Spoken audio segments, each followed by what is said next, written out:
This afternoon, we're going to take the other side of that conversation. Have you ever been in a leadership position where you made a decision and you did not have the information you needed? If you've ever been to a gas station in a rougher part of town, then you're familiar with the cage. Floor to ceiling, bulletproof glass, completely surrounding the cashier on every side to keep them safe. Now, if you'd been with me on a hot Monday evening between my senior year of high school and freshman year of college, it was a summer night in July, and I learned how to operate the cage. There are two critical pieces of equipment in the cage. The first is a deadbolt lock on the only door leading in and out. The second is a toggle switch, and that toggle switch remotely operates a lock on the front door. So when it's time for you to step out and clean, you can flip the switch, lock the front door, keep customers from coming in while you're out there. Monday night, I was a diligent switch flipper. Yeah. Tuesday night, I wish you could have been there. It was something to see. I got to work, I stepped into the cage, I locked the deadbolt, I flipped the switch, I let the customers in. When it came time to clean, I flipped the switch, I locked the front door, I opened the deadbolt, I stepped out, I went about cleaning. When I was done cleaning, I stepped back in, I locked the deadbolt, I flipped the switch, I allowed customers back in. It was a magnificent performance. Wednesday night, I said, I can get a whole lot more done without all this nonsensical switch flipping. And when it came time to clean, I didn't lock the front door. I stepped out, and just 2 feet away from the safety of the cage door, I set up shop on the corner of a countertop, and I proceeded to wrap hot dog buns. You wrap hot dog buns to place them in a steamer that will keep them soft for you, the customer. Now, to wrap a hot dog bun, if you've never done this before, you get a piece of tissue paper, and you take a bun.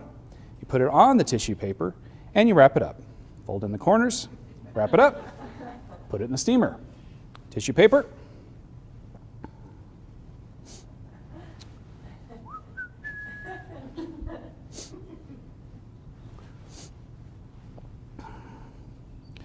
What are you doing?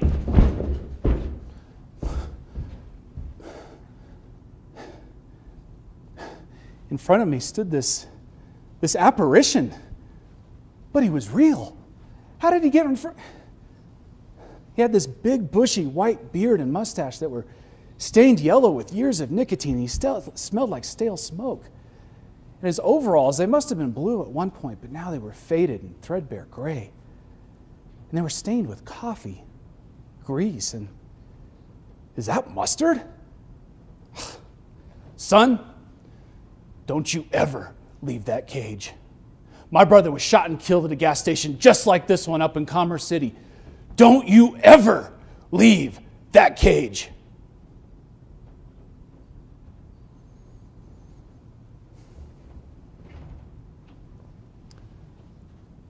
Have you ever been 18?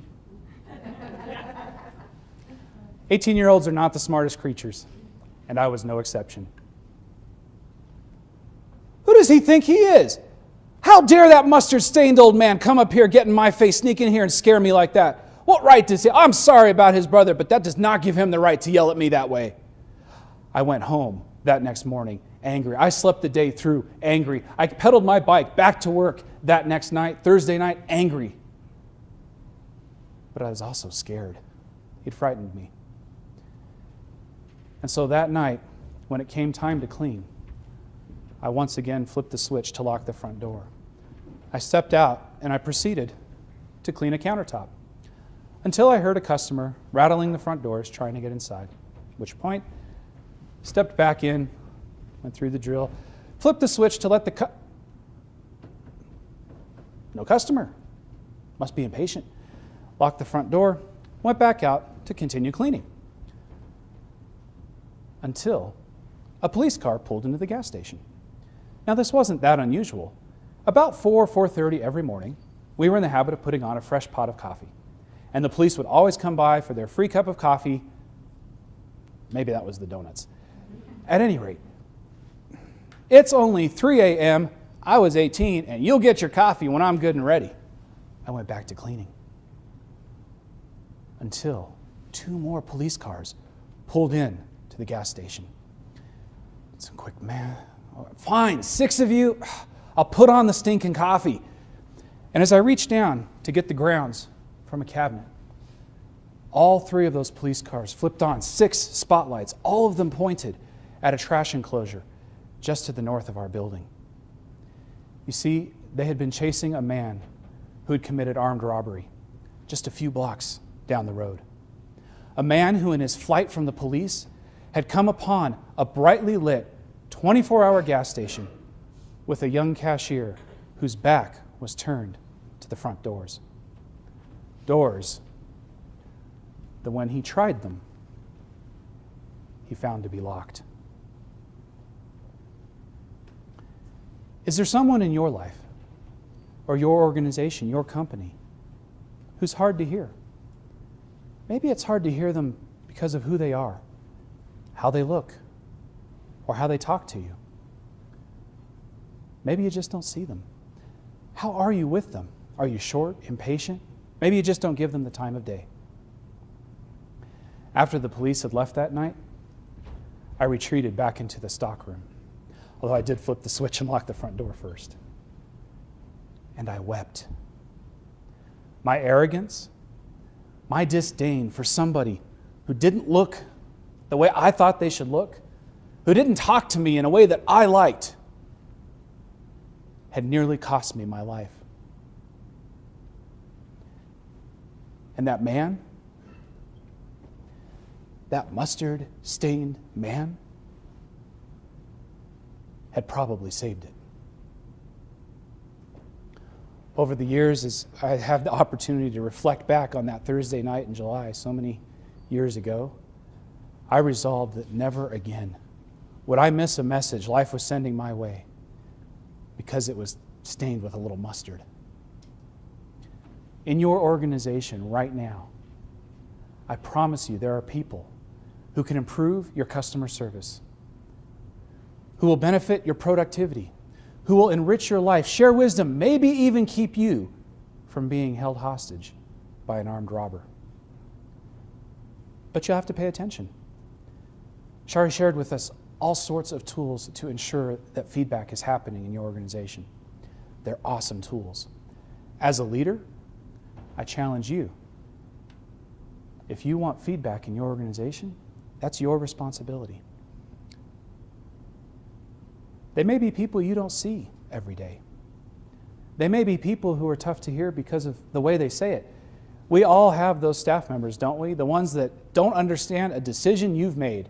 And they think, you know what? Your boss does not have his head screwed on straight. And they're not afraid to tell you. Or anybody else in earshot. They're valuable. They have something to share with you.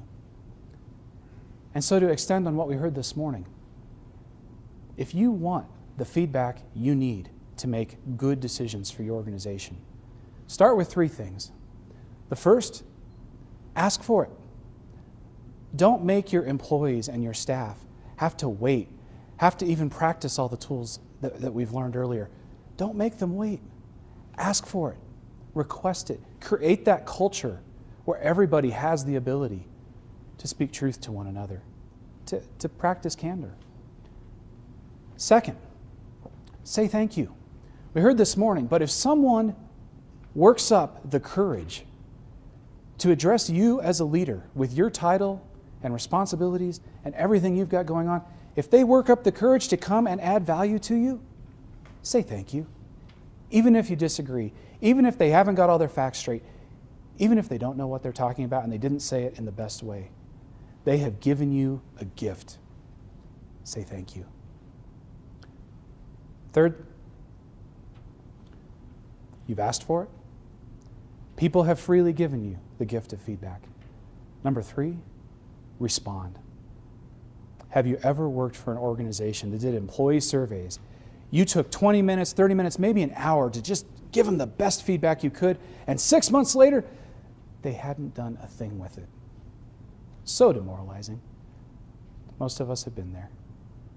Respond. Even if it's, we can't take action on your suggestion due to these criteria. But if we share these criteria, maybe they'll do some even better thinking with you and give you some better feedback the next time. Whatever you do, Don't miss the message for the mustard.